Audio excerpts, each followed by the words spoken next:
ওরে মরলে মানুষ দাম বাড়ে তার, ওরে মরলে মানুষ দাম বাড়ে তার, বাঁচতে অবহেলা।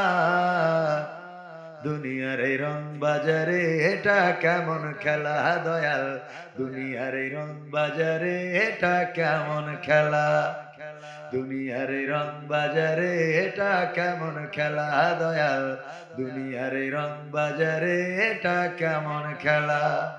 ওরে মরলে মানুষ দাম বাড়ে তার, মরলে মানুষ দাম বাড়ে তার, বাঁচতে অবহেলা। দুনিয়ার এই রং বাজারে এটা কেমন খেলা দয়াল, দুনিয়ার এই রং বাজারে এটা কেমন খেলা, দুনিয়ার এই রং বাজারে এটা কেমন খেলা দয়াল, দুনিয়ার এই রং বাজারে এটা কেমন খেলা। বাঁচতে মানুষ কেউ বলে না লোকটা বড় ভালো, মরলে বলে তার মরাতে বড় ক্ষতি হলো দয়াল, বড় ক্ষতি হলো। বাঁচতে মানুষ কেউ বলে না লোকটা বড় ভালো, মরলে বলে তার মরাতে বড় ক্ষতি হলো দয়াল, বড় ক্ষতি হলো।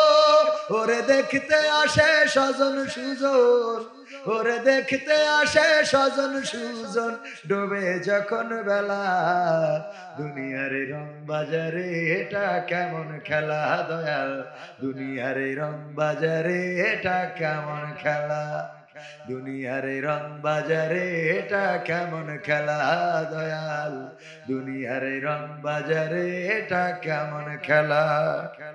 ছেঁড়া কাপড় তাও জোটে না পরি কষ্ট করে, ঈদের নামাজ হয় না পড়া নতুন জামা পরে দয়াল, নতুন জামা পরে। ছেঁড়া কাপড় তাও জোটে না পরি কষ্ট করে, ঈদের নামাজ হয় না পড়া নতুন জামা পরে দয়াল, নতুন জামা পরে। ওরে নতুন কাপড় জুটবে জানি, ওরে নতুন কাপড় জুটবে জানি, ফুরাইলে বেলা। দুনিয়ার রং বাজারে এটা কেমন খেলা দয়াল, দুনিয়ার রং বাজারে এটা কেমন খেলা, দুনিয়ার রং বাজারে এটা কেমন খেলা দয়াল, দুনিয়ার রং বাজারে এটা কেমন খেলা। ভাঙা ঘরে দিন কেটে যাই বছর ঘুরে যুগ, এই জীবনে পাইলাম না তো একটু ভাবের সুখ দয়াল, একটু ভাবের সুখ। ভাঙা ঘরে দিন কেটে যাই বছর ঘুরে যুগ, এই জীবনে পাইলাম না তো একটু ভাবের সুখ দয়াল, একটু ভাবের সুখ। ওরে মরলে আসে ঘর বানাতে, ওরে মরলে আসে ঘর বানাতে, করে না অবহেলা। দুনিয়ার রং বাজারে এটা কেমন খেলা দয়াল, দুনিয়ার রং বাজারে এটা কেমন খেলা, দুনিয়ার রং বাজারে এটা কেমন খেলা দয়াল, দুনিয়ার রং বাজারে এটা কেমন খেলা। ওরে মরলে মানুষ দাম বাড়ে তার, ওরে মরলে মানুষ দাম বাড়ে তার, বাঁচতে অবহেলা। দুনিয়ার রং বাজারে এটা কেমন খেলা দয়াল, দুনিয়ার রং বাজারে এটা কেমন খেলা, দুনিয়ার রং বাজারে এটা কেমন খেলা দয়াল, দুনিয়ার রং বাজারে এটা কেমন খেলা। সবাই বলা যাবে না, সবাই বলা যাবে না, সবাই এই হলো, সবাই এই হলো, হ্যাঁ সবাই জোরে বলেন। হ্যাঁ দেখেন, সবার কণ্ঠস্বর যদি সোচ্চার থাকে তাহলে আমাদের দেশ পথ হারাবে, ঠিক না বেঠিক? আর যদি মনে করেন যে না অনেক লোক আছে, তাহলে আবার এই দেশ পথ হারাবে। আল্লামা সাঈদী বলেছিলেন, এমন গাঢ় কালো অন্ধকার অমানিসার রাত নেমে আসবে যার সুবহে সাদিক হওয়া অসম্ভব। এবং বাংলাদেশের মানুষ সেটার প্রমাণ পেয়েছে না পায় নাই?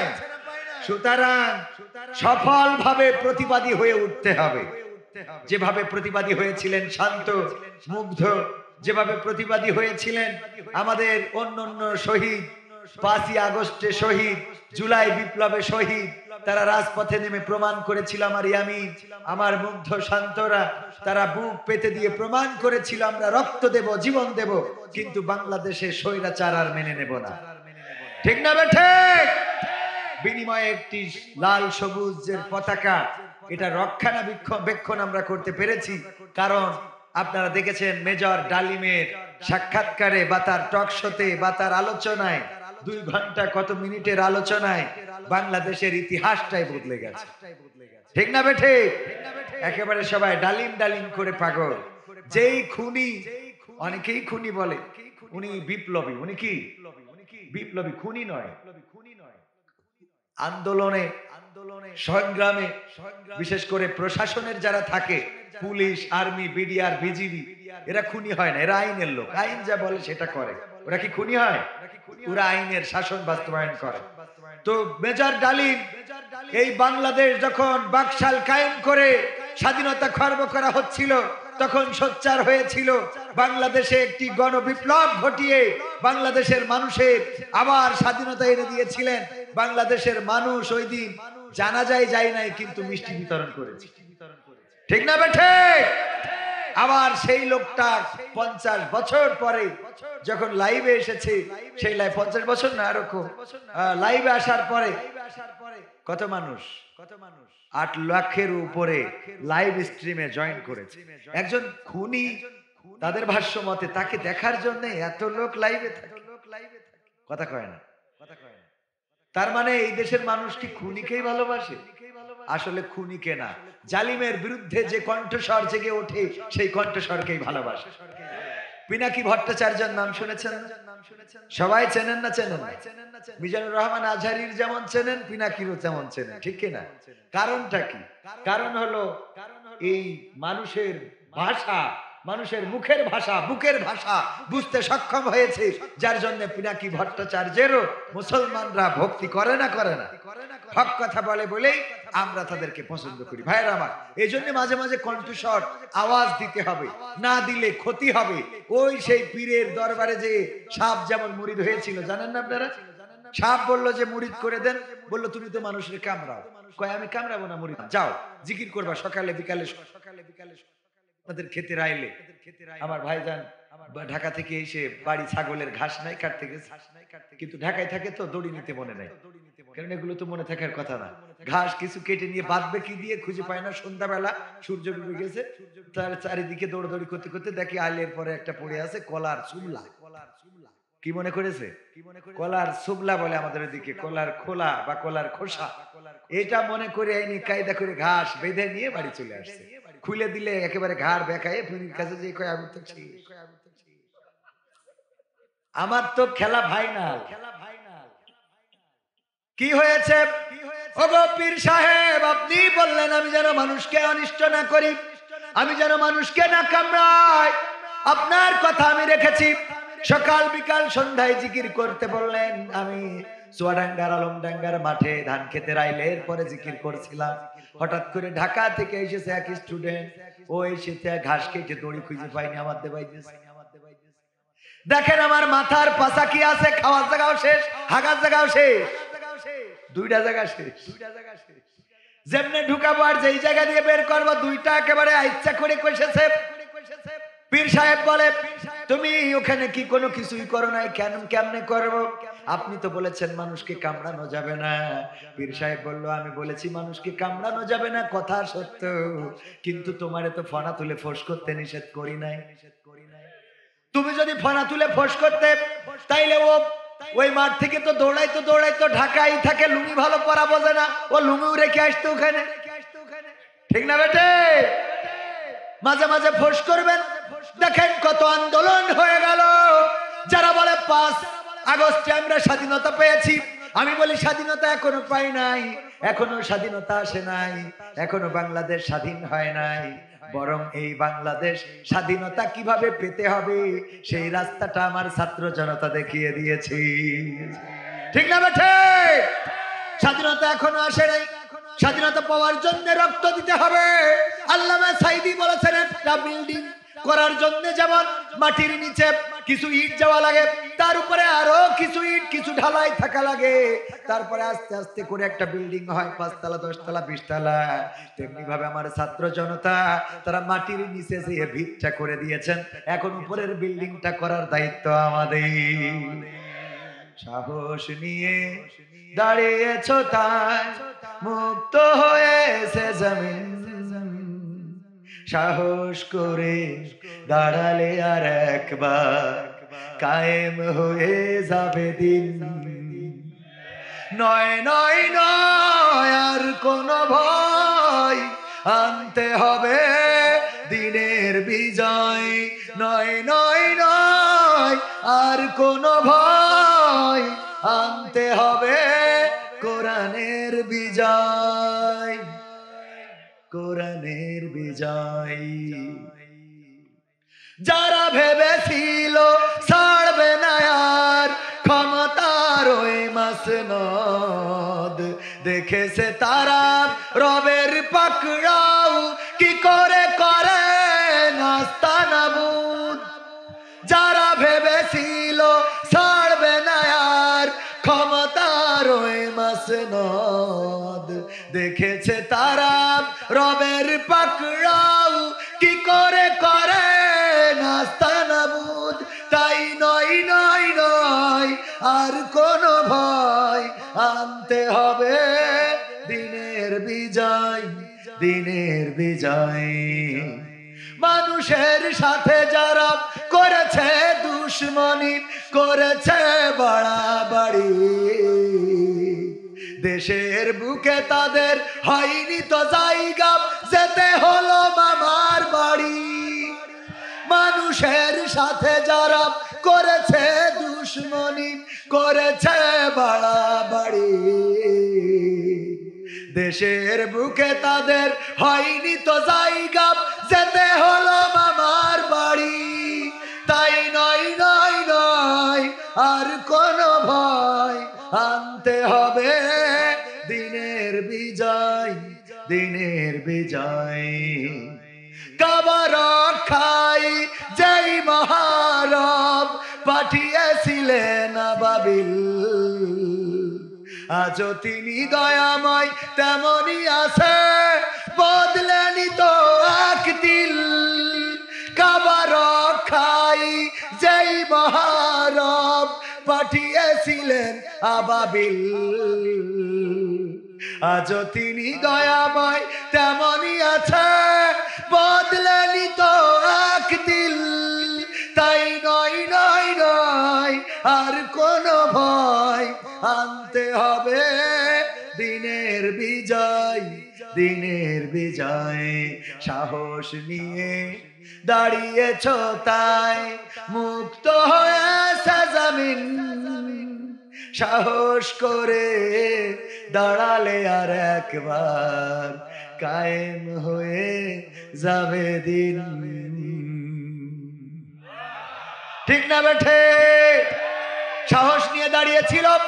ওই ঢাকা ভার্সিটির টিচার বলেছিল, যদি সবাই মৃত্যুকে ভয় পায় তাইলে ওরা সবাইকে মারবে, আর যদি সবাই মৃত্যুকে ভয় না পায় তাইলে ওরা কাউকে মারবে না, সুতরাং রাজপথে থাকতে হবে। আমার একজন বোন বলেছিল, সামনে স্বাধীনতা পিছনে পুলিশ, সুতরাং স্বাধীনতার দিকে এগিয়ে যাব। ঠিক না বেঠিক? স্বাধীনতার দিকে এগিয়ে যাব। ছোট্ট বাচ্চা শিশু এখনো অনেকের ভাষায় আঞ্চলিকতায় বলে মুখ টিপলে যাদের এখনো দুগ্ধর গন্ধ পাওয়া যায়, সেই শিশুরা বলল, আমরা সাইদ হতে চাই, আমরা মুগ্ধ হতে চাই, আমার সাইদের রক্তের বদলা নিতে এসেছি, আমার সাইদের রক্তের বিচার চাইতে এসেছি, বক্ষ পেতে দেব, মৃত্যুকে ভয় পায় না, আবু সাইদের মতো শহীদ হতে আপত্তি করি না।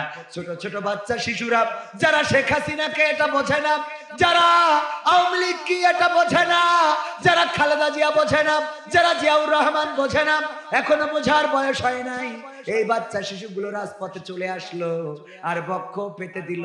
এই দায়িত্ব, এই কাজগুলো হলো, বলেন আমাদের কারণে না আল্লাহ করিয়েছেন? কে করিয়েছেন? এই ছোট বাচ্চা শিশুরাই ছিল আবাবিল। এরা ছিল কি? আবাবিল, ঝাঁকে ঝাঁকে পাখি, ওরা এসেছিল রাজপথে দাঁড়িয়েছিল। সুতরাং একটি সুন্দর সমাজ তাদের মাধ্যমে প্রতিষ্ঠিত হয়েছিল। সুতরাং আমরা যারা কোরআনের আইন চাই তাদেরকে ওই সাইদের মতো, মুগ্ধের মতো রাজপথে দাঁড়াতে হবে। বাতিলের সাথে কোনো আপোষ করা চলবে না। আগামীর দিন যদি কোরআনের দিন আনতে হয়, আগামীর দেশে যদি কোরআনের রাজ কায়েম করতে হয়, তাহলে অবশ্যই রাজপথে থাকার বিকল্প নাই। কারণ বাতিলেরা তারা কিন্তু নানান ভাবে আমাদের মিজানুর রহমান আজহারি ভাই বললেন যে এক দল খেয়ে গিয়েছে আর এক দল খাওয়ার জন্য বসে আছে। এই কথা বলাতে হঠাৎ করে খেপে গেছে। আজকে আমরা একটা অভিনয়ের মাধ্যমে তুলে ধরেছি, বলতেছে যে এই চায়ের দোকানে আজহারি রস চলবে না। কেন চলবে না? মানে এটা আমাদের আজহারি রস চলবে না, এই জন্য চলবে না, চায়ের দোকানদারকে ডেকে নিষেধ করে দিচ্ছে। তো আমি ওখানে আবার আসি, আমি বললাম এই মেম্বার সাহেব আজহারি রস চালাইলে সমস্যা। আরে কি বলেছে শোনো না, কি বলেছে যে এক দল খেয়ে গেছে আর এক দল খাওয়ার জন্য বসে আছে, রেডি হয়ে আছে। এই কথা বলার সাহস পাইলো কোথা থেকে? আমি বললাম এইটা তো ঠিকই বলেছে। ঠিক বলেছে কি করে? আমি বললাম এটা বলেছে আসলে না, এই যে বলেছে এটা কোন দলকে মিন করে বলেছে? আমি বললাম এটা জামাত ইসলামকে মিন করে বলেছে। কাদের মিন করে বলেছে? কয় আমরা বুঝি না কোন দল খায়। হ্যাঁ, জামাত ইসলাম খায় তোর কিটা কইছে? আমি বললাম তাইলে তো নাম খারত ধরে নাই, হইতে পারে জামাত ইসলামেরই মনে হয় কইছে। যদি জামাত ইসলামের না বলে থাকে তাইলে আপনারা খেপে গেলেন কেন? কোন কারণে গায়ে লেগে গেল? ওগো আমার ভাইয়েরা, দুর্নীতিবাজদের বিদায় করেছি রক্ত দিয়ে, আন্দোলন করে শহীদ হয়ে এই দেশে রক্ত দিয়েছি। হাজার হাজার ছাত্র জনতা রক্ত দিল। আর বাংলাদেশের টাকা যারা পাচার করলো, আমি বলেছি অনেকেই ছিল আগের জামানায়, আগের সময় 16টা বছরে সন্তানকে পড়িয়েছে আমেরিকায়, লন্ডনে, বাড়ি বানিয়েছে বেগম পাড়ার কানাডায়, কানাডার বেগম পাড়ায়। আর কি করেছে? টাকা রেখেছে সুইজারল্যান্ডের সুইস ব্যাংকে, ব্যবসা বাণিজ্য করার জন্য গিয়েছে দুবাই, ফ্ল্যাট কিনেছে বুর্জ খলিফায়। তারপরে আরো কি করেছে? বেড়াতে পিকনিক করার জন্য গিয়েছে থাইল্যান্ডে। আর অসুস্থ হইলে যায় সিঙ্গাপুরের মাউন্ট এলিজাবেথে। আর আমাদেরকে বলে যখন ইফতারের সময় এসে যায় তখন বলে তোমরা পেয়ারা খাও। কি খাও? তোমাদের সব বিদেশি, তোমাদের ছেলে বিদেশে, মেয়ে বিদেশে, বাড়ি বিদেশে, ঘর বিদেশে, বউ বিদেশে, গার্লফ্রেন্ড বিদেশে। আছে না নাই? রক্ষিতা আছে না নাই? আছে মানে কি? টাকা হইলে এগুলোর অভাব হয় না। ওগো আমার ভাইয়েরা, এইগুলো তোমরা করে বেড়াও আর আমাদের এইভাবে বলো পেয়ারা খাও, আমাদের বলো গোশতের অভাব পূরণ করার জন্য কাঁঠাল ব্যবহার করো। ঠিক না বেটে? বাবারে, ওই যে কান্না করতেছে ভারতে, দেখলাম ভারতের লোকজন বলতেছে আমাদের, আজকে পত্রিকা নিউজ হলো ভারত আমাদের কাছে কম দামে পেঁয়াজ রপ্তানি করবে। দেখেছেন না? আমাদের আর লাগবে না। কেন লাগবে না? কারণ পেঁয়াজ ছাড়া রান্না আমাদের নেত্রী শিখায়, তারপর ওই পাশে গেছে। এখন কম দামে দিবি কেন? কারণ ওই পাশেও শিখাচ্ছে যে পেঁয়াজ ছাড়া কি করে রান্না। এই জন্য ও দেশেও খেলছে না, আমাদেরও লাগছে না। এখন পেঁয়াজ কোনে নিয়ে যাবে। ঠিক না বেটে? আমরা শিখে গিয়েছি পেঁয়াজ ছাড়া কেমন করে রান্না করে খেতে হয়। সুতরাং দাদারা, পেঁয়াজ দিয়া লাগবে না, গরু দিবা না, কোনো অসুবিধা নাই। কারণ আমরা কাঁঠাল দিয়ে গোশতের অভাব পূরণ করা শিখেছি। ঠিক না বেটে?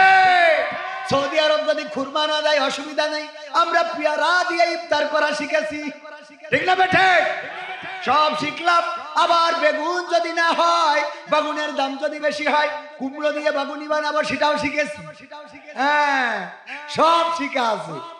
সুতরাং টেনশনের কোনো কারণ নাই। যদি পারো, আমাদের নেত্রী, আমাদের সম্পদ তোমরা তো নিয়ে গিয়েছাও। 71 সালে আমাদের মিল, কলকারখানা, জুট মিল, মেশিন, টাকা পয়সা, পানি, নদী, নালা, মাটি, সীমানা সব নিয়ে গিয়েছাও।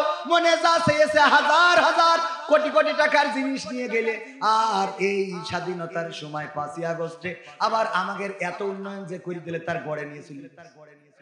কিরাম লাগে, কত বড় শয়তান। আমি কই হাসিনার নামে কেস করলাম, মোদির নামে কর। আমাকে টানেল দিলে, পদ্মা সেতু দিলে, বিল্ডিং দিলে।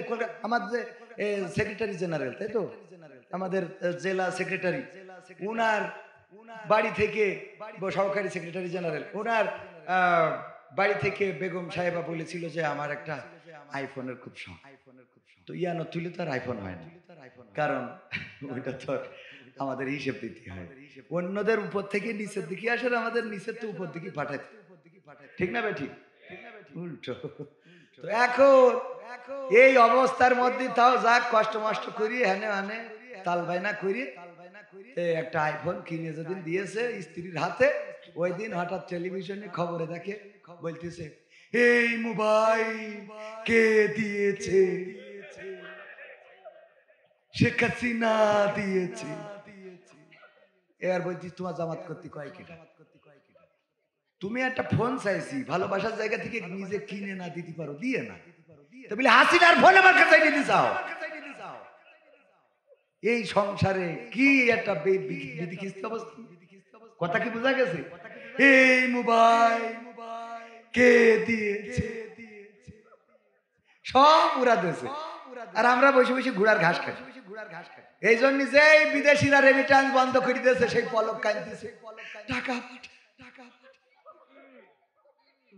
ঠিক না বে ঠিক? এতদিন তো তুরাই সব করলি, পদ্মা সেতু তাও নাই শুনলাম, তোদের বাড়ির ভিটে বেচা টাকাতে বানাইছে, এখনো ঋণ শোধ করতে আছে আমার, হ্যাঁ ঠিক না বে ঠিক? সুতরাং আমি বলতে চাই তাওহীদি জনতা, আর হেলা ফেলা করে দিন কাটানো যাবে না, চায়ের দোকানে সিরিয়ালের আড্ডায় থাকা যাবে না, এখন মসজিদ ভরে ফেলতে হবে। আমাদের এমন একটা সময় ছিল মসজিদে বসে কোরআন পড়লেও নাশকতা করা হচ্ছে এমন কথা বলে অ্যারেস্ট করে হাতে হাত করা, পায়ে ডান্ডা বাড়ি এবং রিমান্ডের নামে অকথ্য নির্যাতন করা হয়েছে, বলেন ঠিক কিনা? সুতরাং এখন মসজিদকে কাজে লাগাতে হবে। মসজিদ শুধু ইবাদতের জন্য নয়, ওখান থেকেই গ্রাম পরিচালিত হবে। বাইতুল মুকাররম শুধুমাত্র জাতীয় মসজিদ নয়, সেখান থেকে যেই কথা আমাদের খতিবরা বলবেন সেটা গোটা দেশে পালিত হতে হবে। মসজিদকে কাজে লাগানোর দরকার আছে না নাই? আমাদের সেই সময় বলেছিল ছাত্রলীগ যুবলীগের ভাইয়েরা, আপনারা মসজিদে যাবেন নামাজের জন্য নয়, যাবেন জামাত শিবিরদের দেখার জন্য। তারা এনে কি করে? মসজিদে এনে রক কাটতে যায়। হ্যাঁ, রক কারা কাটে? হত্যা কারা করে? খুন কারা করে? গুম কারা করে? বাংলাদেশের ইতিহাস শুধু নয়, গোটা বিশ্বে ইতিহাস হয়ে আছে, বলেন ঠিক কিনা? গোটা বিশ্ব জেনে গেছে যে এই কাজগুলো কারা করে আর কাদের নামে চালায়, ঠিক না বেঠে? মন্দিরে হামলা, মূর্তি ভাঙা, জামাতের আমিরের নামে কেস, ও চৌকি দিয়ে পারে না, ওর নামে কথা কয় না, ঠিক না বেঠে? আবার দাদারা অভিযোগ করলো এই দেশে সংখ্যালঘু নির্যাতন হচ্ছে। কি লঘু? আপনার এলাকায় কোন হিন্দুকে 5ই আগস্টের পরে পিটানো হয়েছে, মারা হয়েছে? মাথা না কাটলে নাকি বেরোতে দিচ্ছে, এরকম ঘটেছে? মানে এই মাথা না পাবে বেরোতে দিচ্ছে না, হয়েছে এরকম কিছু? হয়েছে, ঘটেছে? ঘটে নাই তো। আবার বলে কি থাকবে না বাংলাদেশ, বাংলাদেশ থাকবে না। তোর অসুবিধা কি? না থাক, তুই তো বাংলাদেশের লোক না। এত জলে কেন? জলে, ওদের জলে। আবার বলে যে না কাটলে বের হইতে দিচ্ছে না। আমি বলেছি আমরা তো কাটাকাটির মধ্যে নেই, আমাদের দেশের হিন্দুরা ওরা কাটুক রাখুক, ওদের তো কাটার কোনো বিধানই নেই, দরকারই নেই। কিন্তু তোমরা যারা বলছো চলো চলো ঢাকা চলো বাংলাদেশ চলো, আইসো, আমরা তার কাটাই কেসি নিয়ে বসে থাকি, তোগের অন্তত কেটে দিব। আর কি করব? যদি কারোর আমরা নাও পাই না গালে, আসার পরে বলবো দাদা কেটে এসেছেন নাকি গিয়ে কাটবেন? কে কথা ঠিক আছে তো? ওগো আমার ভাইরা, আমি আলোচনায় যাব সূরা তাহার 55 নম্বর আয়াত, যে আয়াতটা আমাদের সবার মুখস্থ আছে না নাই? সূরা তাহার 55 নম্বর আয়াত, এই আয়াতে কারিমা তেলাওয়াত করেছি, সবার মুখস্থ। এটা কখন লাগে আমাদের? কবরে মাটি দেওয়ার সময়। অথচ আমরা এই আয়াতের পরে জুলুম করি, আমরা বুঝতেও পারি না এই আয়াতটা কবরে যে পড়ার জন্য বলেছে কি আমি খুঁজে পাইনি। আমরা কেন ওখানে যে পড়ি জানি না, তবে আমরা সুবিধাবাদ জিন্দাবাদ এই নীতিতে বিশ্বাসী, ঠিক না বেঠে? সুবিধাবাদ জিন্দাবাদ। আমরা দেখি ওই যে সূরা কাফিরুনের ব্যাখ্যা করে সংসদেও বলে লাকুম দীনুকুম ওয়ালিয়া দিন, তোমাদের দিন তোমাদের জন্য, আমাদের দিন আমাদের জন্য।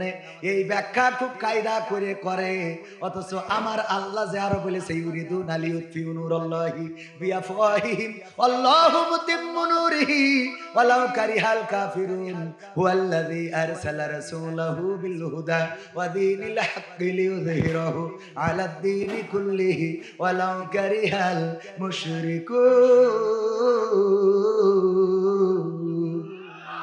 আমার আল্লাহ বললেন ওরা চাই মুখের ফু দিয়ে ইসলামের আলোকে নির্বাপিত করে দেবে, কিন্তু আমি আল্লাহ চাই কোরআনের আলোকে প্রজ্বলিত করে রাখবো যতই হোক না কেন।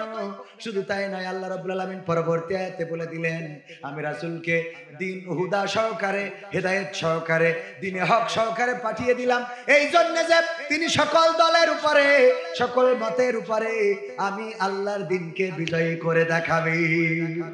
সেই আল্লাহর দিনের দল কোনটা? ইসলামের দল না অন ইসলামের দল? কোন দল? ইসলামের দল। আরে ইসলামের দলের পক্ষে থাকার দরকার আছে না নাই? ওগো আমার ভাইরা, এই জন্য আমি জায়াতে কারিমা তেলাওয়াত করেছি, অনেকেই সুবিধাবাদ জিন্দাবাদ বা টিরাকে লিখে রাখে, কি লিখে? যে গাছ লাগান পরিবেশ বাঁচান, আর পৃথিবীর সব গাছ কেটে গাড়িতে তুলেছে, ঠিক না বে ঠিক?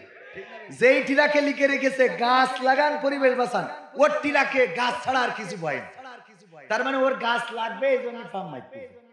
হ্যাঁ, এরকম সুবিধাবাদ জিন্দাবাদ। বাসের মধ্যে যদি ওঠে, হেল্পারে যদি জিজ্ঞেস করেন যাবো তো চুয়াডাঙ্গায়, সিট আছে? সিট ভরা বাসের মধ্যে, আসেন সাইড নিয়ে নিয়ে উঠো। আমার সেক্রেটারি উঠে দেখে যে সিট আছে ঠিক, খালি নেই। সিট আছে কিন্তু খালি নেই। মিজাজ খারাপ হয়ে গেছে, হেল্পারের কলার ধরবে, হঠাৎ করে দেখে বাসে লেখা রয়েছে নিশ্চয় আল্লাহ ধৈর্যশীলদের পছন্দ করে। বুদ্ধি আছে না নাই? নিশ্চয় আল্লাহ ধৈর্যশীলদের পছন্দ করেন। ব্যাস, সেক্রেটারি চিন্তা করলো আল্লাহ বলি ধৈর্য ধরতে, যা ধৈর্য ধরলাম, ব্যাস উনার বেঁচে গেল। এইভাবে বাসে ওই যে আমার আব্বা বলতো যে এক মুরব্বী উঠেছে, কোলের মধ্যে তার বুড়ি নিয়ে বসে আছে জড়াই দিয়ে। তো আর এক মুরব্বী ওই দেখে যুবকরা হাসাহাসি করতেছে, কি রে এ বুড়ো মানুষ, ওর এই বুড়ো বয়সে ওরকম করে ধরতে হবে কেন? আমরা না হয় লাইলাতুল ফেব্রুয়ারিতে যা করি করি, হ্যাঁ মনে আছে তো? খেলা হবে, হ্যাঁ ঠিক আছে যুবকেরা, অ্যালার্ট আছো? কথা হবে এখনো ইনশাআল্লাহ। থাকবেন শেষ পর্যন্ত? থাকা যাবে নাকি শয়তানে উঠাই নিয়ে যাবে? ইয়া আইয়ুহাল্লাযীনা আমানু দুখুলু ফিস সিলমি কাফা ওয়া লা তাত্তাবিউ খুতুওয়াতিশ শাইতান ইন্নাহু লাকুম আদুউম মুবিন। আল্লাহ বলছে তোমরা পরিপূর্ণভাবে ইসলামের মধ্যে দাখিল হয়ে যাও, শয়তানের পদাঙ্ক অনুসরণ করো না, নিশ্চয়ই সে তোমাদের প্রকাশ্য। এখানে বসে আছেন, কোথায় বসে আছেন? জান্নাতের বাগানে। কোন বাগানে? তো জান্নাতের বাগান থেকে শয়তান কি কাউকে চায় জান্নাতে নিতে? শয়তান চায়? তো এই বাগানে বসে থাকার পরে শয়তান যদি কারো বের করে নিয়ে যেতে পারে, এটা হলো শয়তানের সফলতা। কার সফলতা? শয়তানকে যারা সফল করতে সহযোগিতা করে ওরাও আর এক শয়তান, ঠিক না বেঠে? ওরাও কি আর এক শয়তান। ওদের যেভাবেই বলেন, যেভাবেই করেন, ওই শয়তানগুলো ঠিক রাখতে পারবেন না। কারণ হলো যে জান্নাতে আল্লাহ তো সবাইকে নেবে, জান্নাতে সবাই যাবে। এই জান্নাতের বাগানে যে বসতে পারে না, পরকালের জান্নাতের বাগান চাও, এত সোজা মনে করি না। আমি গতকালকে আলোচনায় বলেছি যে আমার আগে ধরিয়ে আল্লাহ যদি শাস্তি দেয়, প্রথম শাস্তি দেবে তুই। আমি বলেছি আল্লাহ রাসূল বলে দিয়েছে যে সবচেয়ে ছোট জান্নাত পাবে, সেই জান্নাতটার পরিধি হবে এই দুনিয়ার কয় গুণ? 10 গুণ বড়। একজন গাঞ্জাখোর 100 টাকা দিলে আমি তার জান্নাতুল ফেরদাউস, আল্লাহ মাকসাদ 100 টাকা দিয়ে তুই জান্নাতুল ফেরদাউস দিয়ে দে। আল্লাহ কবে তুই 100 টাকায় জান্নাত বেচলি কি করে? ও গাঁজা খেয়ে কুল পায় না। 10 দুনিয়া সমান তোর আলমডাঙ্গায় জমি কিনতে গেলে 1 শতক তো 30 লক্ষ টাকা লাগে, আর তোর 10 দুনিয়া সমান একটা জান্নাত তুই 100 টাকায় দিয়ে বসে রয়েছিস। কথা কয় না? এত সোজা মনে করি না। মনে করেন কবির মনে হয় জান্নাতে যাবো, এত সোজা না। বাটাম আগে এইটা খাবো, তারপরে আপনাদের। আল্লাহ এত সহজ মনে করেন? রাতের পর রাত, দিনের পর দিন তাহাজ্জুদের পরে তাহাজ্জুদ, রক্ত, জীবন, শহীদ। আল্লাহর নবীর সাহাবীরা কিভাবে জীবন দিয়েছেন। যায়েদ বিন হারিস বিশ্ব নবীর পালক পুত্র বলল যে মা, আমার মা তো আম্মা আয়েশা রাদিয়াল্লাহু তাআলা আনহা, আর আপনি বলেছেন ব্যাস চলে গেলাম। জাফর স্ত্রী বলতেছে আল্লাহ আমার স্বামীকে তুমি গাজী বানাইয়ে পাঠাইও। জাফর বলতেছে আমার আগেও একটা আছে পরেও একটা আছে, আমি যে আজকে মরবইটা নিচ্ছি। আল্লাহু আকবার বলবেন না? সন্তানরা কান্নাকাটি করতেছে, আব্বা কোথায় যাচ্ছ, আর তো দেখা হবে না। একবারও পিছনের দিকে তাকায় নাই। আব্দুল্লাহ বিন রাওহা বিয়ে করেছে বাসরের রাত। আল্লাহ রাসূল বললেন আব্দুল্লাহ বিন রাওহা তোমারে তৃতীয় সেনাপতি করতে চাই। বললো এটা তো আমার সৌভাগ্য। চলে গেলেন যুদ্ধের ময়দানে, 3 জনই শহীদ। ঘটনা মুখস্থ আছে না সবাই? আছে না? নাই সব মুখস্থ। এত কষ্ট করে তারা জান্নাতে গেছে, আর আপনি বিড়ি টানেন। আরে মাহফিলি আমার ভাই বললো যে কোরআনের মাহফিল 100 টাকা দেন, আর আমি জান্নাতে পাঠাই দিলাম। এত সোজা, এত সহজ না, এত সহজ মনে করেন না। অনেকেই বলে মুসলমান হয়েছে যখন জান্নাতে যাবো। তুই কি এর মুসলমান? তোর মুখির যখন নামাজে জুম্মার দিন আমিন বলিস, তোর গন্ধে ফেরেশতারা আমল নামার খাতা থুয়ে বাড়ি চলে। ঠিক না বেঠি? খাতা কান্দের বা থুয়ে খাইতে, তুই আগে নামাজ পড়ি না তারপর আসবা। সোয়াব লেখবে কি? এত গন্ধ, এত দুর্গন্ধ। এই যুবকেরা ওই জায়গায় ওইগুলো কোন উৎকাট যুবক? এগুলো এই উৎকাট গুলো আসছিল কে জন্য মাহফিলে?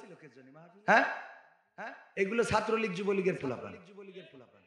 এদের কোরআন ভাল লাগে না, এইগুলো কোরআন ভালো লাগে না, হক কথা ভালো লাগে না। যেইগুলো চলে যাবে বুঝে নেবেন। আমি মাঝে মাঝে উদাহরণ দিতে বলি, আমার সেক্রেটারির কথা না বলি, এবার আমিরের কথা বলি। আমির সাহেব উনি বাড়িতে মুরগি পালন করে, ওনার স্ত্রী মুরগি পালন করে, 10টা ডিম দিয়েছে। কয়টা? তো 10টা ডিম দেওয়ার পরে 5টা ডিম ওনার আত্মীয় আসিছিল, শ্বশুর, কায়দা করে যত্ন করে খাওয়াই দিয়েছে। বাকি আছে কয়টা? মুরগি যখন তাওয়া লাগা হয়েছে, আপনারা তো তাওয়া লাগা বোঝেন, তাওয়া লাগা হওয়ার পরে আমাদের আমির মানে ম্যাডাম বলতেছে, ম্যাডাম আমির আর কি বলতেছে যে 5টা ডিম বসাইলে তো লস হবে, আর 5টা ডিম খুঁজে নিয়ে আসো। তো দায়িত্বশীল উনি কর্মীদের বলি যে যদি 5টা ডিম পাওয়া যায় দেখো। তো একজন বললে আমার বাড়ি আছে কিন্তু হাঁসের ডিম। তাও এনে দাও, অন্তত বাড়ি ঠান্ডা করে নি। তো এই নিয়ে দেশে ওই হাঁসের ডিম মুরগির পেটের নিচে দিলে ফুটবে না? ফুটবে না। ফুটার পরে মুরগি সকালবেলা বলছে এই শোনো, খবরদার তোমরা এই ঠান্ডায় কুয়াশায় ভিজবা না, শীতের সকাল দূরে যাবা না, যতক্ষণ রোদ না বের হয় ততক্ষণ আমার কাছে থাকবা, আমি যেই দিকে যাব সেই দিকে যাবা। সুন্দর করে ওয়াজ করে নিয়ে যখন নিয়ে বেড়াচ্ছে, 5টা মুরগির বাচ্চা মুরগির কাছে থাকে, আর যে 5টা হাঁসের বাচ্চা ওইগুলো যেই দিকে পানি ওই দিকে দৌড় দেয়। এইদিকে কি হয়েছে? আমি এত করে বুঝাইলাম যে আমার কাছে থাক, উপরে তো ইসরায়েল উড়ে বেড়ায়। ইসরায়েল আছে না, নিয়ে যাবে, আমি তো বাচ্চা হারাবো, তোরা আমার কাছে থাক, দূরে যাস নি। আমি সন্তান হারাতে চাই না, 1টা মাস পরিশ্রম করে তোদেরকে আমি আমার এই পর্যন্ত নিয়ে আসছি, তোরা একটু আমার কাছে কাছে থাক। এই বলে আবার নিয়ে বেড়াস। কাছে ছিল টিউবওয়েলের যে পচা খানা, আপনারা খানা বলেন, গর্ত বলেন, যাই বলেন, ওই জায়গার পানি দেখি হাঁসের বাচ্চা 5টার সাথে সাথে নাইনে কিলিবিলি কাকে বলে, একেবারে ঘাড়ের পরে দিয়ে নাসা নাসি নাসা নাসি। মুরগি বলছে আমার বুঝা শেষ, আমার বুঝা শেষ, আমি যে 10টা বাচ্চা মানুষ করতেছি আমার বুঝা শেষ। এই 10টার মধ্যে 5টা হলো আমার জাতের, আর ওই 5টা হলো বেজাতের। ওগুলো আমার জন্মের না বেজাম্মা। কি জাম্মা? বেজাম্মা। আমার জন্মের যদি হতো, আমার জাতের যদি হতো, তাইলে আমার সামিয়ানার নিচে থাকতো, আমার পেটের নিচে থাকতো। ওরা যেহেতু আমার জাতের না, ওদের যাই ওয়াজ করি না কেন, ওরা ওই পচা খানা পচা কাদা পানি ওরা মাখবেই মাখবে। এই কোরআনের ময়দান 1টা মাস ধরে এত সুন্দর করে সাজালো, এত সুন্দর করে লাইটিং প্যান্ডেল মাইকিং প্রচার করলো, আর এখানে যখন আলোচনা হয়, যারা এখানে আসতে পারে না, বসতে পারে না, থাকতে পারে না, ওরা জাতের না, ওরা বেজাতি। ঠিক না বেঠে? ওদের যেইভাবে বলেন থাকবে না। যেমন উহুদের যুদ্ধে আল্লাহর নবী 1000 সাহাবী নিয়ে রওনা করলেন, আব্দুল্লাহ বিন উবাই কাটি করলো, তাতে 300 জন চলে আসলো, ওইগুলো ছিল বেজাতের। কি জাতের?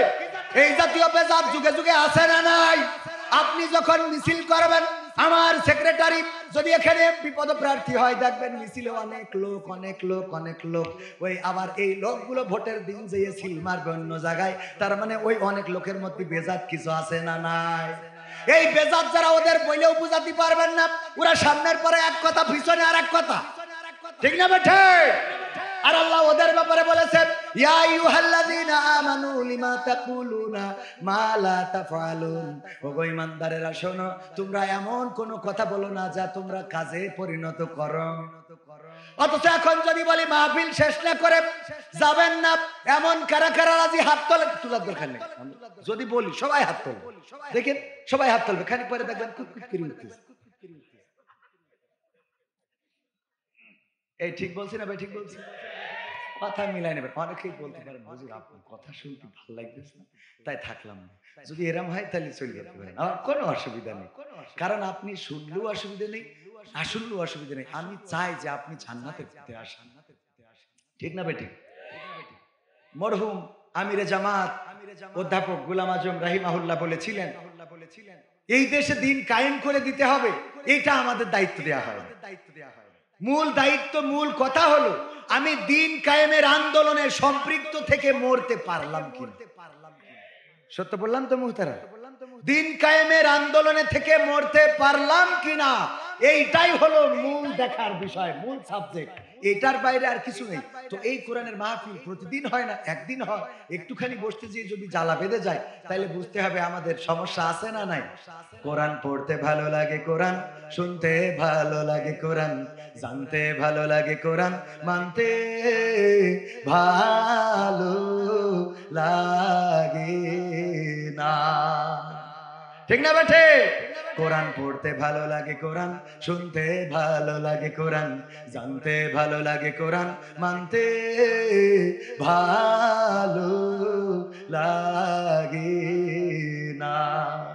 নামাজেতে পড়লে কোরআন মনটা শীতল হয়, কারির তেলাওয়াত শুনিলে প্রাণ জুড়িয়ে যায়। নামাজেতে পড়লে কোরআন মনটা শীতল হয়, কারির তেলাওয়াত শুনিলে প্রাণ জুড়িয়ে যায়। সেই কোরআনের ব্যাখ্যা দিলে কলিজাতে আগুন জ্বলে, সেই কোরআনের ব্যাখ্যা দিলে অন্তরেতে আগুন জ্বলে। বিরোধিতাও চলে কেন তা জানি না। কোরআন পড়তে ভালো লাগে, কোরআন শুনতে ভালো লাগে, কোরআন জানতে ভালো লাগে, কোরআন মানতে ভালো লাগে না। কোরআন পড়ে কতক লোকে শুরু করতো দিন, তারা আবার চাইতো না দেশে কোরআনের আইন। কোরআন পড়ে দেখতাম ওরা শুরু করতো দিন, তারা আবার চাইতো না দেশে কোরআনের আইন। এটা যে কেমন নীতি, তাই তো এ দুর্গতি, করছে মোদের ক্ষতি কেন তা বুঝি না। কোরআন পড়তে ভালো লাগে, কোরআন শুনতে ভালো লাগে, কোরআন জানতে ভালো লাগে, কোরআন মানতে ভালো লাগে না। কোরআন বুকে চুমু খাওয়ার লোকের নাই অভাব, সেই কোরআনের বিরোধিতা আবু জাহেলের স্বভাব, ঠিক না বেঠে? কোরআন বুকে চুমু খাওয়ার লোকের নাই অভাব, সেই কোরআনের বিরোধিতা আবু লাহাবের স্বভাব। মানবা সুবিধা মতো, তাই এই বুকে ক্ষত, দেখলে এমন কিছু সইতে পারি না। কোরআন পড়তে ভালো লাগে, কোরআন শুনতে ভালো লাগে, কোরআন জানতে ভালো লাগে, কোরআন মানতে ভালো লাগে। এমন মানুষ আছে না নাই? এইখানে কি আছে? আছে? কারা কারা হাত উঁচু করেন? এখানে আছেন কারা?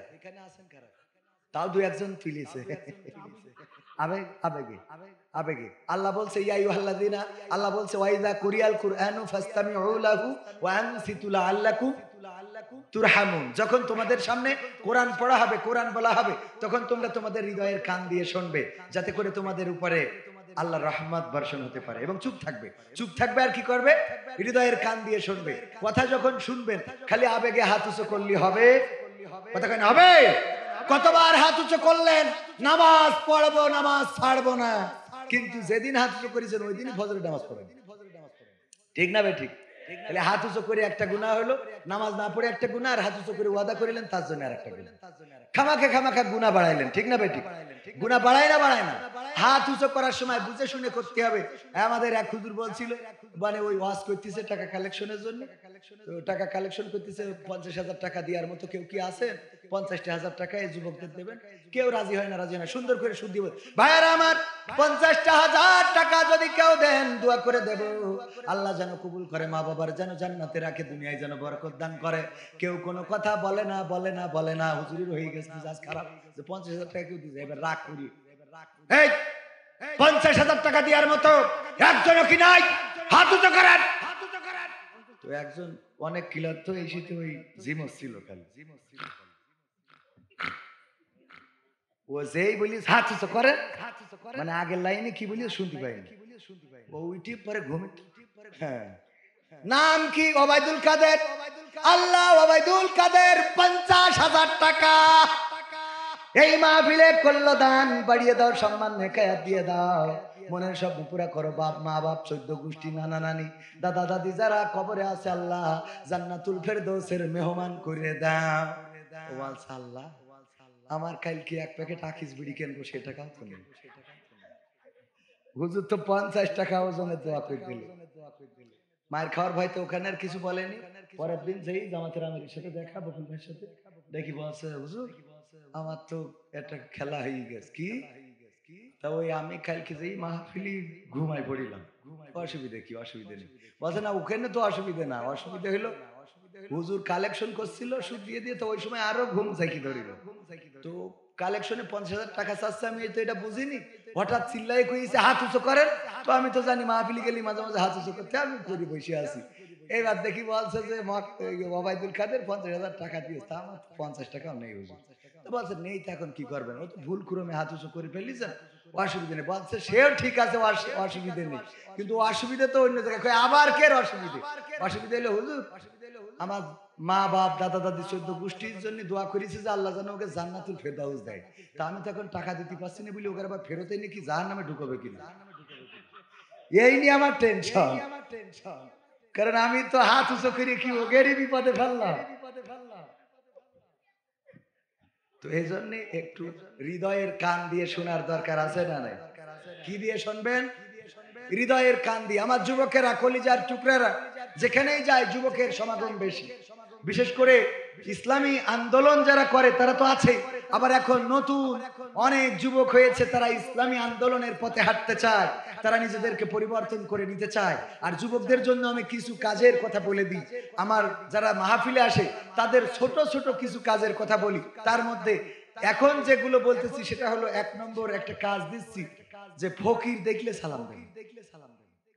ফকির দেখলে কি করবেন? পারবেন ইনশাআল্লাহ? দিয়েছেন কখন? ফকির দোকানে এসে যদি দাঁড়ায়, ওর দিকে তো তাকানো, সালাম দেয়া তো দূরের কথা, এসে হাত বাড়ায় বসে থাকে, নিজের কাজ নিজে করি। ঠিক না বে ঠিক? আমিও করি। আমিও এখনো এত পাজি সাহেব হইনি। আবার ফকিরও এখন সেই জাতের ফকির নেই। আগে তো অভাবে ভিক্ষে করতো। আমার বাড়ির সামনে ভ্যানে করি ফকির কৃষি করি, তো ভ্যানে ফকির আরামসে শুনি।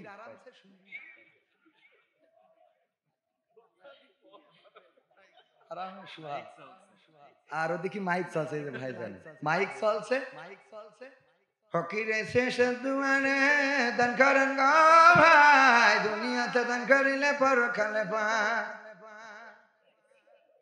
আর ও যে ভ্যান চালায় ওই গামলা নিয়ে আমার গেটের সামনে। তাই আমি বলছি ভাই, আমার একটা কথা ছিল আপনার সাথে। কি? এই যে কষ্ট করে ফকিরের ভ্যানে করে নিয়ে বেড়াচ্ছেন সারা দুনিয়া, এটা না করে আপনি ওই ভ্যানটা যদি বাজারে চালান, চালাই যে ইনকাম হবে তাই দিয়ে তো ফকিরি চালাইতে পারেন। বলছে হুজুর আপনি বুঝতে পারেন কে? তা বলছে আমি ফকির আনিছি কিটা বলি, নিজে দেখলাম তুই চালাই নিয়ে আসলি। বলছে আসলে আমি ফকির নিয়ে আসিনি, ফকির আমার নিয়ে আয়। কেন? বলছে ও ভ্যানও ফকিরের, মাইকও ফকিরের, গামলাও ফকিরের, আমিও ফকিরের। কেন? বলছে আমি ড্রাইভার। ওরে আল্লাহ, ড্রাইভার। আমার বেতন দেয় মাসে মাসে আমি ওই বেতনের জন্য ওই নিয়ে বেড়াই আর ওই তাই বলছে মাইক রেকর্ডিং করা কেন বলছে ওর হিসেব হলো এত কথা বলি পারে কি একদিন বলি তুই দিস হতে তুই দিলি দে না দিলি না অসুবিধা নেই কি জ্বালা আরামসে মানে কোনো কথাও বলবে না এগের ভিক্ষে দিতেছে করে বলে এয়ারপোর্টে মালয়েশিয়াতে এসে নামলাম ফকির বিদেশ আসলেই ধরে তো এক ফকির দিয়েছি ও যেইতে আরো 14 গোষ্ঠীর খবর দিচ্ছে বলছে যা পাঠিয়ে পাইছে এবার 5-7টা এসে বলছে আমাকে দেন বলছে বাবু তোকে দিলি তো আমার আবার এখন তোকে সাথে যোগ দিতে হবে বিদেশ থেকে খেটে নিয়ে আসলাম তোকে দিয়ে তা আমি তালিকে ভিক্ষে করা শুরু করে তাছাড়া তো উপায় নেই এই ফকিররা খেপি গেছে আপনি ওর দেশেন ওর ফকির মনে হয় কি আমাকে ফকির মনে হয় না মানে মায়া বেরিয়ে বসে এরকম একটা আরে বাবা ওকে রাক্রোশ বলছে ওর ফকির মনে হয় আমাকে ফকির মনে হয় না বললাম না তোকে ফকির মানে কি ফকির লিডার মনে হয় তোকে ফকির কমিটি এই যে ফকির যাই হোক ফকিরকে কি করবেন সালাম দিবেন এটা হবে অহংকার মুক্ত মানুষের পরিচয় ফকির দেখে মনে থাকবে ইনশাআল্লাহ তো যাই হোক মাহফিল শুরু করবো যেহেতু 11টার মধ্যে মাহফিল শেষ করার কথা আল্লাহ আমাকে তৌফিক দিন এখনো তো শুরু করতে পারেন করবো থাকবেন ইনশাআল্লাহ থাকা যাবে ক্ষমতায় কেউ স্থায়ী হয় না হোক না সে হাসিনা কি বারে না সে আরটা চিরকাল থাকে না ক্ষমতায় কেউ স্থায়ী হয় না মুজিবুর বেশি দিন থাকেনি জিয়াউর কেউ তো রাখেনি মুজিবুর বেশি দিন থাকেনি জিয়াউর কেউ তো রাখেনি এরশাদ চলে গেছে পৃথিবী ছেড়ে এরশাদ চলে গেছে পৃথিবী ছেড়ে কেউ আজ তার কথা কয় না ক্ষমতায় কেউ স্থায়ী হয় না হাসিনা ক্ষমতা ধরে রাখতে আয়না ঘর বানিয়েছিল জনগণের রোশানলে দাদার দেশে পালিয়ে গেল হাসিনা ক্ষমতা ধরে রাখতে আয়না ঘর বানিয়েছিল জনগণের রোশানলে দাদার দেশে পালিয়ে গেল বিবি হারুনের পাশে আর বিবি হারুনের পাশে আর পরিমণিদের দেখা যায় না ঠিক না বেঠে এখন কি তাদের দেখা যায় না কিন্তু তাদের নিয়ে নিউজ করে সংবাদ করে এখনো সেই সময়ের সাংবাদিক আছে না নাই সেই সময়ের সাংবাদিক যারা আছে অপসাংবাদিকতা এখনো করে যাচ্ছে মুহতারাম জামাতের আমির ডাক্তার শফিকুর রহমান যখন সাতক্ষীরাতে বললেন যে আমরা নারীদের পোশাকে বাধ্য করব না বোরকা পরতে বাধ্য করব না কারণ এর পরের লাইন কিন্তু আরো বলেছে নিউজ করেছে জামাতের আমির বলেছে নারীদের জন্য আমরা বোরকা পরতে বা কোনো পোশাকে বাধ্যবাধকতা আমাদের সমালোচনা শুরু হয়ে গেল জামাতের আমির বলেছে পোশাক আশাক যাই পরে কোনো সমস্যা নেই ঠিক না বেটা সমালোচনা করেছ না করে নাই অথচ মুহতারাম আমিরে জামাত বলেছেন যখন একটি কল্যাণ রাষ্ট্র প্রতিষ্ঠা হবে তখন এই দেশের মা বোনেরা তারা অবশ্যই বিচক্ষণ তারা বুঝে নেবেন যে এই সমাজে বাঁচতে হলে থাকতে হলে চলতে হলে এই সমাজে বলতে হলে কোন পোশাকটা পরতে হবে মসজিদে যখন কেউ যায় তখন কাউকে কি বলা লাগে যে যা উজু করে আসো কারণ সে বোঝে যে নামাজ পড়তে আসলে উজু করতে হয় ঠিক না বেঠিক কল্যাণ রাষ্ট্র প্রতিষ্ঠা হওয়ার পরে মা বোনেদের বলা লাগবে না বোরখা পরেন তারা বুঝে নেবে এই রাষ্ট্রে আমরা বসবাস করব অবশ্যই আমাদের বোরখা পরতে হবে নামাজের যেমন উজু ছাড়া নামাজ হয় না ইসলামী রাষ্ট্রে তেমন অটোমেটিক বুঝে ফেলবে যে এখানে আমাদের বোরকা পরতে হবে তবে হিন্দুদের বৌদ্ধদের খ্রিস্টানদের ওদের তো পর্দার বিধান নেই আছে তো ওদের পর্দার বিধান না থাকলেও ওরা মার্জিত পোশাক পরবে কারণ যেখানে মসজিদে হিন্দুরা কি যায় নাকি যায় যেখানে যে পরিবেশ সেখানে সে পরিবেশ মেইনটেইন করে চলবে এই অপসাংবাদিকতা এই সাংবাদিকতার কারণে আমাদের দেশ মাঝে মাঝে দেশের মানুষ উল্টো পাল্টা বুঝে ফেলে আমরা প্রতিটা সংবাদের সত্যতা অনুসন্ধান করব মনে থাকবে কোন অপপ্রচারে কান দেব না কোন অপপ্রচারে কান দেব না। এই বাংলার জমিনে যদি কোরআনের রাজ কায়েম করতে হয়, ইসলামী আন্দোলন ছাড়া বাংলার জমিনে কোরআনের রাজ কায়েম হওয়া সম্ভব নয়। সুতরাং ইসলামী আন্দোলনের নেতা কর্মীদের হাতকে শক্তিশালী করার জন্য আপনাকে আমাকে শপথ নিতে হবে।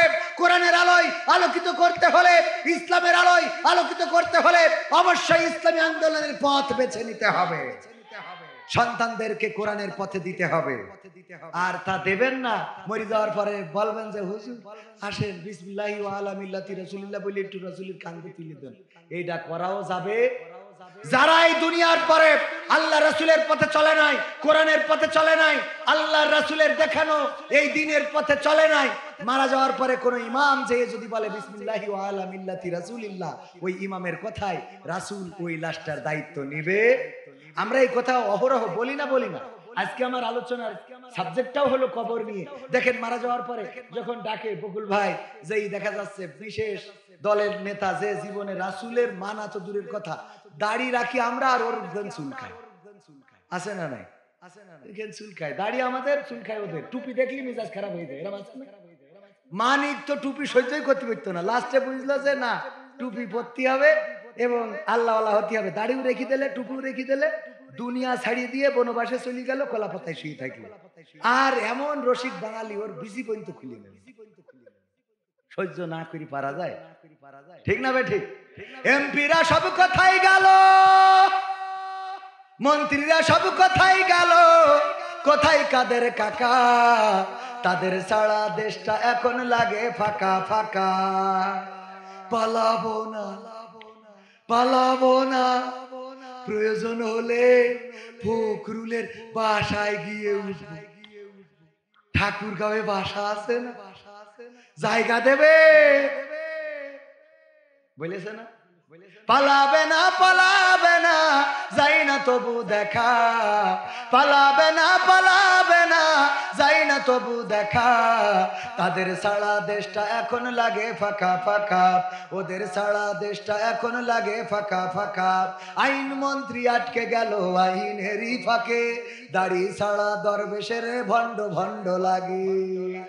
আইন মন্ত্রী আটকে গেল আইনেরই ফাঁকে, দাড়ি ছাড়া দরবেশের ভণ্ড ভণ্ড লাগে।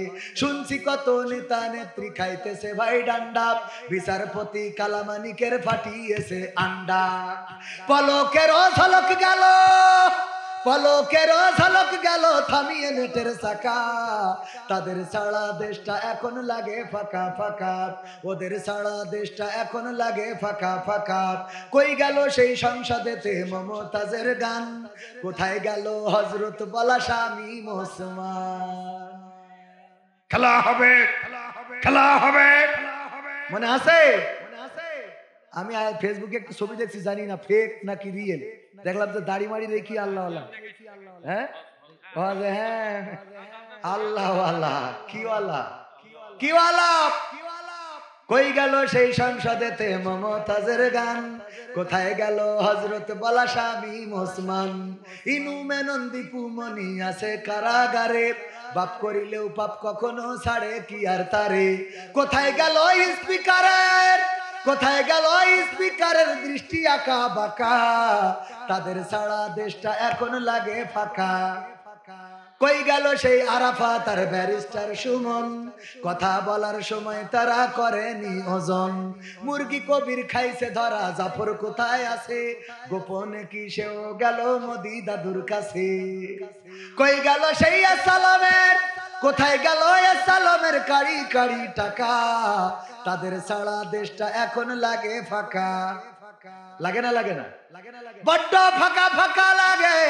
কারণ আগে টেলিভিশন জুড়লেই আমরা শুধু শুনতাম বঙ্গবন্ধু বঙ্গবন্ধু বঙ্গবন্ধু, আর উন্নয়ন উন্নয়ন উন্নয়ন রে, এত কিছু শুনতে পারতাম।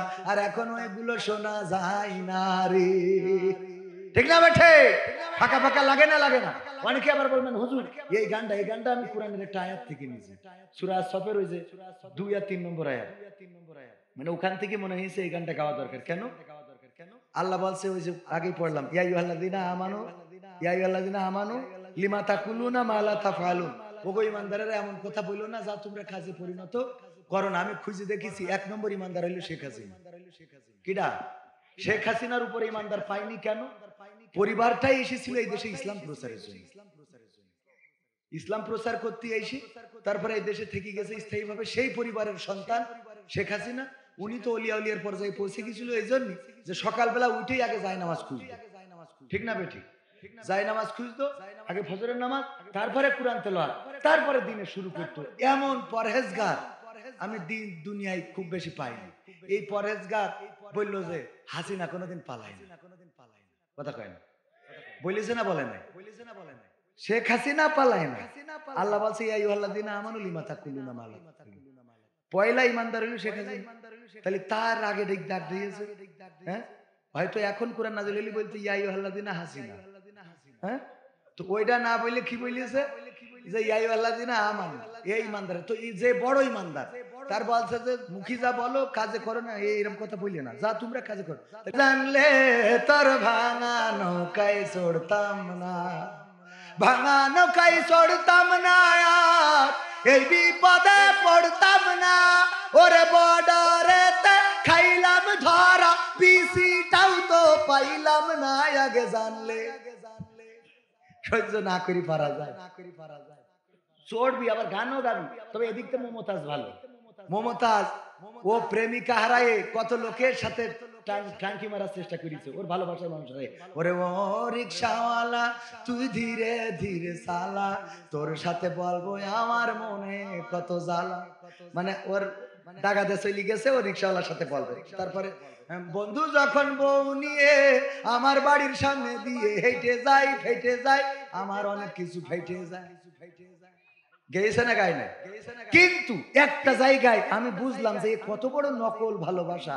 শেখ হাসিনা চলে গেল, একটা গান গেল না বিরহে, ঠিক না বে ঠিক? তাহলে তুই একটা গান গাবে, আমি শিখাই দিছি আজ 1 মাস ধরে আমি বলতেছি যে এটা তো গাওয়া যায়। আমার সোনার ময়না পাখি কোন বা দোষে দাদার কাছে গো, আমরা দেশে কেমনে থাকি রে আমার কলজের ময়না পাখি। গাওয়া দরকার না, গাওয়া দরকার না। 2 নম্বর ভালোবাসা ছিল। কয় নম্বর? যতদিন পেয়েছে ততদিন গেয়েছে, যতদিন খেয়েছে ততদিন গেয়েছে, যতদিন নিয়েছে ততদিন গেয়েছে, যখন বুঝেছে আর নেওয়া হবে না, আর খাওয়া হবে না, আর পাওয়া হবে না, তখন বলিতেছে আর গাওয়া হবে না। কে? ঠিক না ঠিক? বুঝে ফেলে যার খাওয়া দেখেন যতদিন খেয়েছে। আবার এবার দেখেন ওই আয়াতের কাছে আসে, আল্লাহ বললো কি যে ইয়া আইয়ুহাল্লাযীনা আমানু লিমা তাকুলুনা মা লা তাফআলুন। পরের আয়াতে বলতেছে কাবুরা মাকতারা ইনদাল্লাহি আন তাকুলু মা লা তাফআলুন। ইমানদারের সংখ্যা অত দিয়ে পাচ্ছি না, তবে আমি দেখলাম আল্লাহ বলছে ওগো ইমানদারেরা আরো একটা কাজ পরের আয়াতে আমি বলে দিচ্ছি শোনো। আল্লাহর কাছে এটা অত্যন্ত অপছন্দের যে তোমরা মুখে যা বলো কাজে তা করো না। এটা অত্যন্ত অপছন্দের, ঘৃণার, এটা আক্রোশের, রাগের, এটা করিয়ে না। আমার ছাত্রলীগ যুবলীগ ভাই আমি সম্মান করি তাদেরকে, খুব ভালোবাসার মানুষ। ওরা বললো যে আমরা রাজপথে দাঁড়াইয়া মুইতে দিলি বানের পানির মতো ভেসে যাবে। আমি বললাম তোর বানের পানির দরকার নেই, আমাদের এই ডেরেন্ডা ভাষা, যেনে স্যালোর পানি পড়ে ওখানে এসে তোরা একটু মুইতে দে, ধান ক্ষেতটা বুড়ুক দেখি, বানের পানির মতো ভাসবে তোদের মুতি। তো এই জায়গাটা একটু দেখি দেই, তাহলে পুরা কথা ঠিক আছে বলেন? তাহলে আল্লাহ কি বলছে কাবুরা মাকতানি ইনদাল্লাহি আন তাকুলু মা লা তাফআলুন। তোমরা এমন কথা বলে না, আল্লাহর কাছে এটা অত্যন্ত অপছন্দের যে তোমরা মুখে যা বলো কাজে। তুই যদি পিশাব ফিরলি যদি সব বানের পানির মতো ভেসে যায়, তা তুই ফের একটু আমি দেখি তোমাদের মেশিনে কত মুত আছে। কথা ঠিক আছে বাজার না? এই কথাগুলো বললেই অনেকের খারাপ লাগতে পারে, তা আমি বলবো ছাড়া কি করবো? তুই যা আন্দাজ নেই এই বলে নেত্রীর বিপদে ফেললি। নেত্রী চিন্তা করলো এরা যখন পিসাব ফেললি যদি এইভাবে যায়, তাহলে ওরা বালতিতে করে পানি আনলি তো সব হাবুডুবু খাবে, ঠিক না বে ঠিক? এই জন্যই নেত্রী পুলিশই ডাকলো, আর্মিটা ডেকে বললো মা ফাটা আছে, ওরা যদি পিসাব ফিরে যদি ভাসাই দিতে পারে তো বালতিতে করে পানি আনলি তো সব ডুবিয়ে হাবুডুবু খেয়ে বেরিয়ে যাবে। সুতরাং টেনশনের কিছু নেই, মা এই ভরসায় যেই পুলিশই বলি গুলি কর, এই ভরসা খানিক পরে দেখে যে একটা আরো খুঁজে পাওয়া যাচ্ছে না। তাহলে তোরা বিপদে ফেললি না? কথা কয় না, আমার নেত্রীর বিপদে ফেলেছি, আমার কইছে, ঠিক না বেঠিক? কইছে ফাটে না, ফাটে না। দেশের জন্য দিন রাত পরিশ্রম করলো, এত খাটাখাটনি, সকাল বিকেল, আর এই দেশের রাজাকে সব ধরি ফাঁসি দিলে খালি ডালিম ছাড়া। হ্যাঁ, এত উপকার করলো, করেছে না করে না? মামলার পরে মামলা, মরে গেছে তাও মামলা, কবরে রয়েছে তাও মামলা। আবার দেখেন কত উপকার করেছে। ভোট আপনাদের কষ্ট করি জাতি হয়ে জাতি হয়েছে। ও বলে এক চাষা গেছে, যেই বলছে আমার ভোটটা দেবো, নাম্বার কত? তো বলছে চাষা এক কষ্ট করে আসিছেন কেন? তো বলছে তা আসবো না, ভোটটা দিতে হবে না। বলছে আপনার সে ভোট দিয়া হয়ে গেল। দিয়া হয়ে গেল মানে আমি তো রওনা দিলাম বাড়িতে। বলছে রওনা দিয়েছেন কখন? তো বাপু ফজর পড়ে তারপরে আসলাম। তো বলছে আমরা তো তাহাজ্জুদ পড়ি কাম সারিছি। কি করি কাম সারিছি? তাহাজ্জুদ পড়ি তো কাম সারিছি, আপনি ফজর পড়ি আসলেন। চাচা বলছে তাহলে একটু কালি লাগিয়ে দাও, যাতে বৌমা বলছে। কালি লাগাই দিয়েছে, চলে যাচ্ছে। বলছে চাচা শোনে, আবার চাষি যেন পাঠায় না, তোমার চাষিও ভোট দিয়েছে। বলছে হ্যাঁ, চাষিটাও হয়ে গেছে। দেখো কত নেমো খারাপ। ও আল্লাহ, তুমি এমন বুড়ির সাথে আমার জান্নাতে রেখো না আল্লাহ। ও বুড়ি তুই এত খারাপ। বলছে যে কেন চাষির পরে এত রাগ কেন?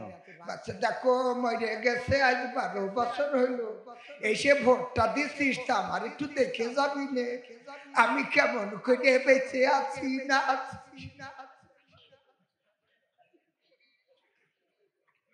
কত উপকার করেছে, মরা মানুষের ভোটটাও দিয়েছে। ইতিহাস, ইতিহাস। মরা মানুষরা ভোটের দিন হাসরের মাঠে দাঁড়ায় বলবে আল্লাহ আমি তো মরার পরে ভোট দিছি। কথা কয় না, আমি ডাইরেক্ট আল্লাহওয়ালা পরহেজগারের লোক, হিরোলিয়া উলিয়া দল লোক, ঠিক না ভাই? ঠিক, ঠিক না ভাই? ঠিক, মরার পরে ভোট দিছি। যদি আল্লাহ বলা শুনি, এক বুদ্ধিজীবী মরি যাচ্ছে, যাওয়ার সময় ছেলিকের বলছে শোন, আমি মরি যাওয়ার পরে করবি কি, আমার কাফনের কাপড় পুরনো গোরস্থান থেকে চুরি করে এনে আমার কাপনের কাপড় পরাই কবর দিব। বলছে আব্বা তোমার কি টাকার অভাব আছে, পুরনো কাপড় দিয়ে কাপড় দেবো, কবর দেবো কেন? বলছে এটা বুদ্ধি। কি বুদ্ধি আছে? আল্লাহ আব্বা বলো একটু। বলছে শোন, আমি যত নাফরমানি করেছি, কবরে গেলে আমার যে বাটাম টানবে এটা আমি বুঝেছি, আমার যে ওখানে ঝাড়বে ওটা বোঝা শেষ। তো এই জন্যে ওই পুরোনো কাপড়ের কাপড় দিয়ে যখন কবরে নামাবি, মুনকার নাকির এসে বসাই যখন বলবে মান রব্বুকা ওমান দিনুকা ওমান নাবিউকা, আমি বলবো আমি আর এই প্রশ্নের উত্তর আর কবার দেবো, আর কবার দিতে হবে আমার এই প্রশ্নের উত্তর। বল কবার মানে কাপড়ের কাপড় দেখাই, বলবো এই কাপড়ের কাপড় দেখি বলছেন না কি নতুন কাপড়? কাপড়ের কাপড় ছিঁড়ে নষ্ট হয়ে যাচ্ছে, আপনি এখন এসে কোন মান রব্বুকা। শয়তান কাকে বলে? হ্যাঁ, ভাইয়েরা আমার, আলোচনা শুরু করতে চাই, কিন্তু তার আগে মূল কথা বলেনি। আল্লাহ রাব্বুল আলামিন পবিত্র কোরআনের সূরা তাহা 55 নম্বর আয়াত, মাক্কি যুগের সূরা। ওমর রাদিয়াল্লাহু তাআলা আনহু যখন ইসলাম কবুল করেছেন, সেই সময় এই সূরাটা এই সূরা তাহা পড়ছিলেন ওমর রাদিয়াল্লাহু তাআলা আনহুর বোন ফাতেমা রাদিয়াল্লাহু তাআলা আনহা এবং তার স্বামী। এই সূরার তেলাওয়াত শুনে ওমর রাদিয়াল্লাহু তাআলা আনহু ইসলাম কবুল করেছিলেন।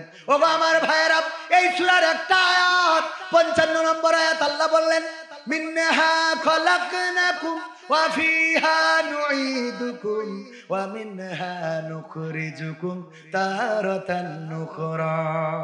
সবাই পড়েন, মিনহা খলাকনাকুম ওয়া ফিহা নুঈদুকুম ওয়া মিনহা নুখরিজুকুম তারাতান নুখরা। এই আয়াতটা আমাদের সবার মুখস্থ। কেন মুখস্থ? প্রতিনিয়ত মানুষ মারা যায়, আর ইমাম সাহেব মাটি দেওয়ার সময় আমাদের উচ্চ স্বরে আয়াতটা পড়ে পড়ে শোনায়, আর আমরা এটা শুনে শিখেছি। আর যখন কবর দিতে যাই তখন এই আয়াতটা পড়ি, অথচ এই আয়াতটা কোনো কবরবাসীর জন্য নাজিল হয় নাই। এই আয়াতটা ওই মৃত মানুষের জন্য নয়, এই আয়াতটা কোনো মুর্দার জন্য নয়, এই আয়াতটা গোরস্থানের জন্য নয়। এই আয়াতটা আমি একটু খোঁজার চেষ্টা করলাম যে আয়াতটা কেন আমরা কবরের কাছে যে পড়ি, ফজিলতটা কি, বরকতটা কি, এর কারণটা কি, কোন কারণে আমরা পড়ি। খুঁজে দেখলাম, আহারে যে আয়াতটা সর্বোচ্চ জায়গায় পড়ার কথা, সেই আয়াতটা আমরা সর্বনিম্ন জায়গায় লাগিয়ে রেখেছি। কেমন করে? আয়াতের অর্থটা কি? আল্লাহ বলছেন এই মাটি থেকে তোমাকে সৃষ্টি করা হয়েছে, আবার একদিন এই মাটিতেই ঢুকানো হবে, আবার একদিন এই মাটি থেকে তোমাকে জীবন্ত করে উঠানো হবে। আল্লাহর কাছেই ফিরে যাওয়া লাগবে। সুতরাং অহংকার করে লাভ নাই, বাড়াবাড়ি করে লাভ নাই, পাড়াপাড়ি করে লাভ নাই। বলেন দেখি যেই লোক মারা যায় ওরে যখন এই কথা বলি ওর আর সাবধান হওয়ার সুযোগ আছে নাকি? ওর কি আর সুযোগ আছে? না, সুযোগ নাই। যখন আমি মারা গেলাম, অথবা যখন আমার ভাইজান, আমার বকুল ভাই, আমার আমির জামাত যখন মারা গেল, আমরা যখন কবরের কাছে যেয়ে যদি পড়ি মিনহা খলাকনাকুম ওয়া ফিহা নুঈদুকুম ওয়া মিনহা নুখরিজুকুম তারাতান নুখরা, এই কথা বলে যদি কবরস্থ করি, আমি মাঝে মাঝে বলি ওই মুর্দা যদি কোনো